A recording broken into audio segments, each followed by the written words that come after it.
অনেক স্ত্রী আছে না জেনে না বুঝে এর সাথে এমন খিটখিটে মেজাজ দেখায় যেটা স্বামীর জন্য মেনে নেওয়া কষ্টকর। আমি একটা জরিপে পড়েছি, পৃথিবীর অনেক স্বামী স্ত্রীর কারণে হার্ট অ্যাটাক করে মারা যায়। আছে না নাই? এই তো ভুক্তভোগী পাওয়া। স্বামীর জন্য একটা ত্রাস হয়ে দাঁড়ায় স্ত্রী, ত্রাস। অনেক স্বামী আছে স্ত্রীর এরকম আচরণের কারণে, অতিরিক্ত প্রেসার ক্রিয়েট করার কারণে স্ত্রীদেরকে ভয় পায়। এক অফিসের বড় সাহেব তার স্ত্রীরে খুব ভয় পায়, প্রচন্ড ভয় পায়। তো সে মনে মনে ভাবলো, দেখি আমার অফিসের যারা স্টাফ আছে, ম্যানেজাররা আছে, এরা কতটুকু ভয় পায়। এরা ভয় পায়। তো একদিন সকালবেলা অফিসের সব স্টাফ গুলোর একসাথে দাঁড় করায় বলতেছে, এই আপনারা যারা যারা আপনাদের স্ত্রীদেরকে ভয় পান তারা ডান দিকে যান, আর যারা স্ত্রীকে ভয় পান না এরা বাম দিকে যা।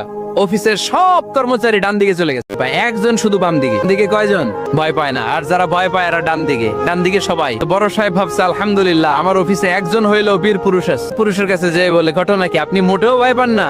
স্যার, প্রতিদিন অফিস করার জন্য যখন ঘর থেকে বের হয় আমার বউ আমারে বলে দেয়, খবরদার সবাই যে দিকে যায় তুমি কিন্তু ওই দিকে যাইবা, সবাই যে দিকে যায় তুমি ওই দিকে গেলে খবর আছে। বড় সাহেবকে খবরদার, এটা তো আরো ডরায়, ঠিক কিনা? এজন্য বোনদেরকে বলবো, লিতাসকুনু ইলাইহা, এমন ভাবে আপনি আপনার স্বামীর সামনে নিজেকে প্রেজেন্ট করেন যাকে আপনাকে দেখলে আপনার স্বামীর চোখ জুড়িয়ে যায়, হৃদয়টা প্রশান্ত হয়ে যায়, আপনাকে দেখলেই আপনাকে ভালোবাসতে মনে চায়।